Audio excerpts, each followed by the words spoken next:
మరో ఏడాదైనా పరిష్కరించరేమో. సో భూ సమస్యలకు సంబంధించిన ఒక పెద్ద ఆర్టికల్. మరో ఏడాది కాదు, ఎన్ని ఏడాదులు గడిచినా ఈ భూ సమస్యలు అనేది పరిష్కారం అవుతలేదు. సో ప్రభుత్వాలు మారుతున్నాయి, ముఖ్యమంత్రులు మారుతున్నారు, కానీ ఈ భూ సమస్యలకు శాశ్వత పరిష్కారం అనేది దొరకలేదు. అయితే ధరణి ప్లేస్లో భూభారతి అనేది అయితే తీసుకొచ్చారో దాని ద్వారా ఇది సర్వరోగ నివారణ అన్ని సమస్యలను సాల్వ్ చేస్తుంది అన్నట్టుగా పెద్దగానైతే ఎక్స్పోజ్ అయింది భూభారతి. అయితే ఈ భూభారతి ఇంప్లిమెంటేషన్ విషయంలో, భూభారతి ద్వారా సమస్యలను సాల్వ్ చేసే విషయంలో అధికారులు యొక్క నిర్లక్ష్యం అనేది మళ్ళీ కొట్టొచ్చినట్టుగా కనబడుతుంది. గతంలో అంటే ప్రభుత్వాలలో ఈ అధికారులకు పెద్దగా పని లేకపోయేది, రెవెన్యూ అధికారులకు. ఇప్పుడు పని భారం పెరిగిందని కొంతమంది అంటారు, వంగలేకపోతున్నారని కొంతమంది అంటారు. ఇట్లా రకరకాల కారణాలతోటి ఈ పెండింగ్లో ఉన్న సమస్యల్ని అంటే ఈ డాష్ బోర్డును క్లియర్ చేయడానికి మొగ్గు చూపుతారు. అయితే రిజెక్ట్ చేసుడు లేకపోతే పెండింగ్ పెట్టుడు, అంతకుమించి సాల్వ్ చేయడానికి మొగ్గు చూపుతున్నారట అధికారులు. మరోవైపు రాష్ట్ర ముఖ్యమంత్రి అట్లాగే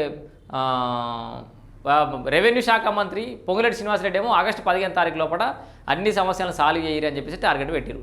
నేను ముందుగానే చెప్పిన ఆగస్టు 15 డెడ్ లైన్ పెట్టడం అనేది కరెక్ట్ కాదు. ఆగస్టు 15 లోపల సమస్యలు సాల్వ్ అయ్యే అవకాశం లేదని మనం చాలాసార్లు ఎప్పుడు వచ్చినాం, అదే జరిగింది కూడా. సో మరి ఈ ఏదైతే రెవెన్యూ సదస్సులు గ్రామ సభలు నిర్వహించి భూములకు సంబంధించిన అప్లికేషన్లు తీసుకోరో ఆ పెండింగ్ అప్లికేషన్లు ఇప్పటివరకు అయితే పూర్తిగా సమస్యలు సాల్వ్ కాలేదు. నాకు తెలిసి 78% కూడా అయినవి లేదో. సో దానికి సంబంధించిన వార్త అనేది చాలామంది అన్నాను భూభారతికి సంబంధించిన వార్తలు చెప్పకు, అన్నాను ఈ సర్పంచ్ ఎలక్షన్లకు సంబంధించిన వార్తలు చెప్పకు అని కొంతమంది కామెంట్ పెడుతుంది. విషయం ఏంటంటే అప్డేట్గా ఉండాలి మనం. సో రాష్ట్ర ప్రభుత్వం ఏం చెప్తోంది, అధికారులు ఏం చేస్తున్నారు, వ్యవస్థలు ఏం నడుస్తున్నాయో మనకు అప్డేట్లో ఉండాలి. కాబట్టి ఒక 1% లెవెల్లో ఎట్లాగో పని జరుగుతలేదు అని చెప్పేసి నిరాశపడేటోళ్ళు కొంతమంది ఉండొచ్చు, కానీ చాలామంది ఆశతో ఎదురు చూసేటోళ్ళు ఉంటారు. ఈ భూములకు సంబంధించిన అంశాల విషయంలో కూడా అందుకే వైడీ న్యూస్ అనేది ఎప్పటికప్పుడు అసలు సాదా పరిణామాల అంశం ఏం నడుస్తుంది, అసైన్డ్ భూములకు సంబంధించి కోర్టులు ఏం నిర్ణయం తీసుకోబోతున్నాయి, ప్రభుత్వం ఏ నిర్ణయం తీసుకుంటుంది, గ్రౌండ్ లెవెల్లో ఏం జరుగుతుంది, ప్రతి అప్డేట్ని అయితే మనం ఖచ్చితంగా ఇస్తూనే ఉంటాం.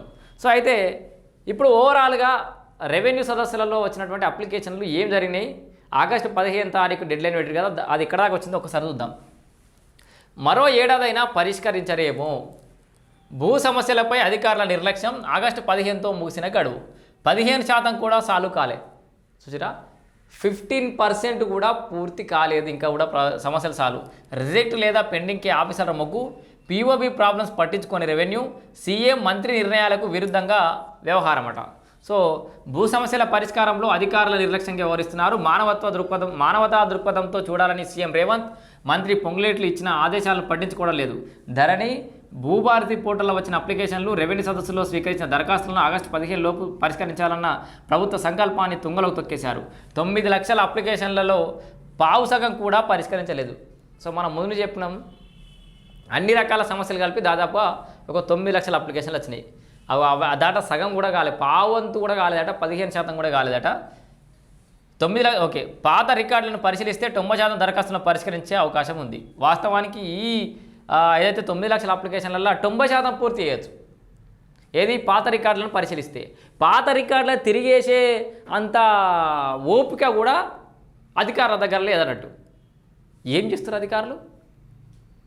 ఎప్పుడు చూసినా దాన్ని ఏమంటారు, ఫింగర్ ప్రింట్ తమ మీద పెట్టుకొని అయితే కూర్చుంటారు. మరి అవి ఏం రిజిస్ట్రేషన్ చేస్తున్నారు, అసలు ఏం జరుగుతుందో, రికార్డులు తిరిగేయడానికి కూడా సమయం దొరుకుతలేదు అధికారులకు. అసలు ఒక్కొక్కటి అయిన కాడికి సాల్వ్ చేయరి. 90% అన్న కాడ 10, 20, 50% అన్నా 40% అన్నా మీరు పూర్తి చేయొచ్చు ఇప్పటికీ. ఇగో ఇది ఏంది, ఎంత 90% దరఖాస్తుని ఎట్లా పరిష్కరించవచ్చట? కేవలం పాత రికార్డులు, పహానీలు, ఆ నకళ్ళు ఉంటాయి కదా, చేతివారు అనుకుంటే అవన్నీ చూస్తే చాలు, ఒక 90% సాల్వ్ చేయొచ్చు. మరి ఎందుకు సాల్వ్ చేస్తలేరు? ఇంకేమన్నా దొరుకుతుందేమో, ఇంకేదైనా లూప్ హోల్ దొరుకుతుందేమో, ఎక్కడన్నా లూప్ హోల్ దొరుకుతుందేమో, ఇదేనా దుకాణం? పరిష్కరించే అవకాశం ఉన్నా భూభారతి 2025 గైడ్లైన్స్కు విరుద్ధంగా అధికారులు వ్యవహరిస్తున్నారన్న ఆరోపణలు వస్తున్నాయి. వారం రోజుల్లో పరిష్కరించాల్సిన చిన్న సమస్యలకు కూడా 3 ఏళ్ల నుంచి తప్పించుకుంటున్నారనే విమర్శలు ఉన్నాయి.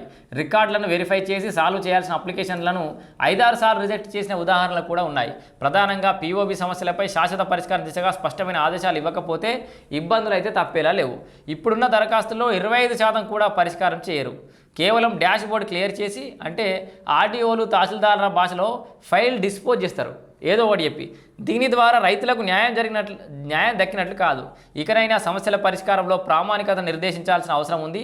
లేదంటే కాంగ్రెస్ ప్రభుత్వం ఆశించిన సమస్యలు లేని భూ పరిపాలనగా దిశగా అడుగులు వేయడం అయితే సాధ్యం కాదని రెవెన్యూ నిపుణులు అయితే అభిప్రాయపడుతారు.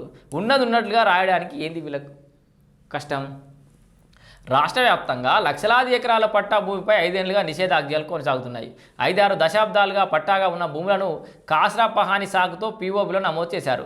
అన్ని పహానీలు సేల్ డీడ్స్ను సమర్పించినా సీసీఎల్ఏ నుంచి ఆర్డర్ తెచ్చుకో అప్పుడే చేస్తామంటూ నిర్లక్ష్యంగా వ్యవహరిస్తున్నారు. కొందరు తహసీల్దారులు మాత్రం ఏ సంవత్సరం నుంచి పహానీల్లో క్లాసిఫికేషన్ పట్టాగా నమోదైందన్న వివరాలతో కూడిన రిపోర్ట్ను కలెక్టర్లు పంపిస్తున్నారు. ఇంకా కొందరేమో ఏం చేస్తున్నారు, కాస్రా ఆధారంగా అది ప్రభుత్వానిదంటూ తెగేసి చెప్తున్నారు. చూసిరా, నిర్ణయం సీసీఎల్ఏదే. సో దీనికి సంబంధించి నిర్ణయం సీసీఎల్ఏనే చూసుకోవాలన్నట్టుగా ఒక వార్త. ధరణి పోర్టల్లో ఆర్ఓఆర్ 2020 రికార్డులో ఆర్ఓఆర్ చట్టం 1971 సెక్షన్ 4(3) ప్రకారం రికార్డ్ ఆఫ్ రైట్స్ని ప్రిపేర్ చేశామని స్పష్టంగా పేర్కొన్నారు. దాని ప్రకారమే రికార్డుల నిర్వహణ తయారీ జరుగుతుందన్నారు.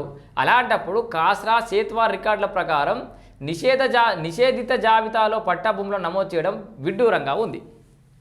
సో ఇప్పటికే పలుమార్లు కోర్టులు ఈ అంశంపై స్పష్టమైన ఆదేశాలు ఇచ్చాయి. మాజీ CS Somesh Kumar, senior IAS అధికారి రజత్ షైనీలు నిర్ణయం వల్లే కాస్రా పహానీ అంటూ కొత్త తలనొప్పులు తెచ్చిపెట్టారన్న ఆరోపణలు కూడా ఉన్నాయి. సో గతంలో ఎలుగబెట్టింది కదా సోమేష్ కుమార్ ఇట్లా ఇక వాళ్ళు తెచ్చినట్టు అంట అన్నట్టు కాస్రా అనేది ఒకటి పెట్టి పెంట పెట్టిపోయారు అన్నట్టు. ఇప్పటికైనా ఈ సమస్యకు ముగింపు పలకాల్సిన బాధ్యత సీసీఎల్ఏ లోకేష్ కుమార్పై ఉన్నది.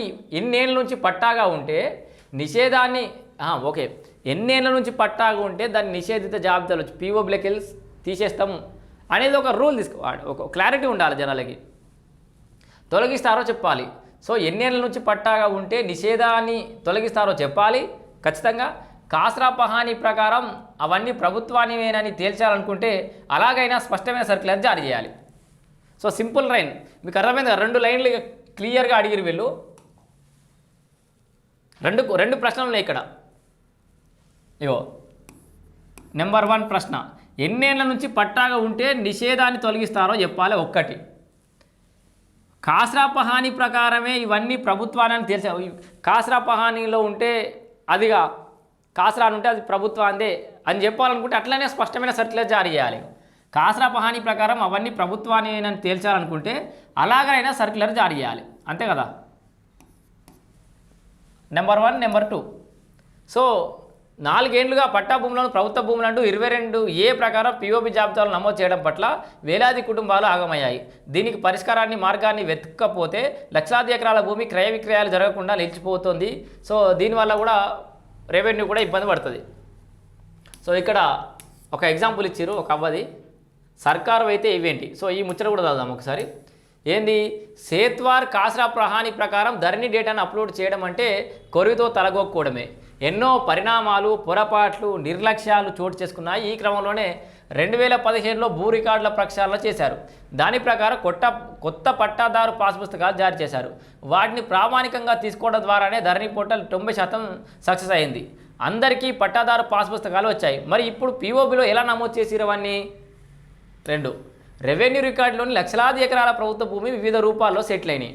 దాంట్లో 1971 చట్టంలోని 2018లో సెక్షన్ 12(a) సబ్సెక్షన్ 3 ప్రకారం అంతకు ముందే సెటిల్ చేసిన పాయిగా జాగీర్ భూములకు ఈ నియమం వర్తించదని సవరణ చేశారు. కానీ కొత్త ఆర్ఓఆర్ చట్టంలో అలాంటి వెసులుబాటు కల్పించలేదన్న ప్రశ్నకు సమాధానమే ఇవ్వలేదు.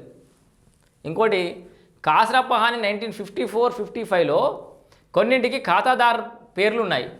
కాస్రా పహానీకి ఉన్న చట్టబద్ధత ప్రకారం వాటిని ప్రభుత్వ భూములుగా పరిగణించవద్దు. కానీ దాని ప్రకారమే పీఓబీ జాబితాలో పెట్టారు. కాస్రా పహానీ విశిష్టత, చట్టబద్ధత గురించి సుప్రీంకోర్టు, హైకోర్టులు పలుసార్లు చెప్పాయన్న అంశంపై కూడా స్పష్టత చేయలేదు. సో ఇంకా ఈ అవ్వది ఏదో సమస్య ఉందట సేమ్ ఇట్లనే.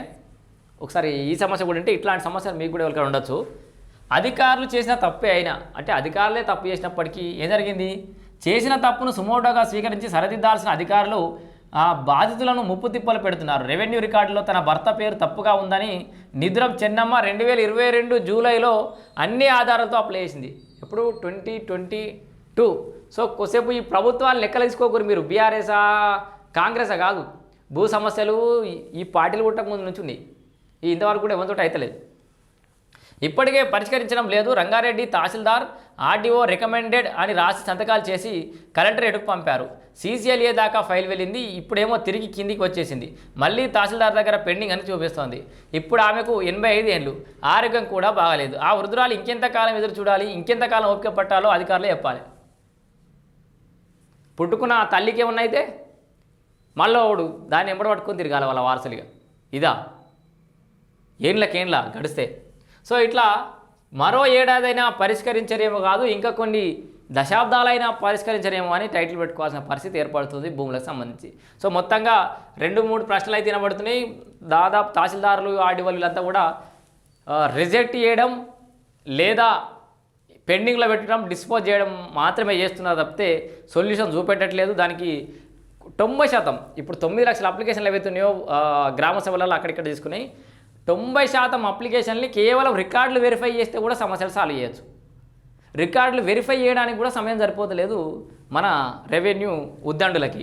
సో ఇక్కడ 2 ప్రశ్నలు, అసలు ఎన్నేళ్ళ నుంచి పట్టాగా ఉంటే దాన్ని ఈ నిషేధిత జాబితాల నుంచి తొలగిస్తారో చెప్పాలి, లేకపోతే కాసరా పహానీ ప్రకారమే అవన్నీ ప్రభుత్వ భూమి అని అందాం అనుకుంటే, మీరు అట్లా చెప్పదలుచుకుంటే దాని గురించి అన్నీ క్లియర్గా ఒక స్పష్టమైన సర్క్యులర్ అన్న జారీ చేయాలి. ఎటు కాకుండా ఈ ఊగిసలాడు ఏందన్నట్టుగా కూడా ప్రజలు అడుగుతున్నారు. మొత్తానికి అయితే మరో ఏడాదైనా పరిష్కరించరేమో అని భూ సమస్యలపై అధికారుల నిర్లక్ష్యం అనే ఆర్టికల్ ఇది.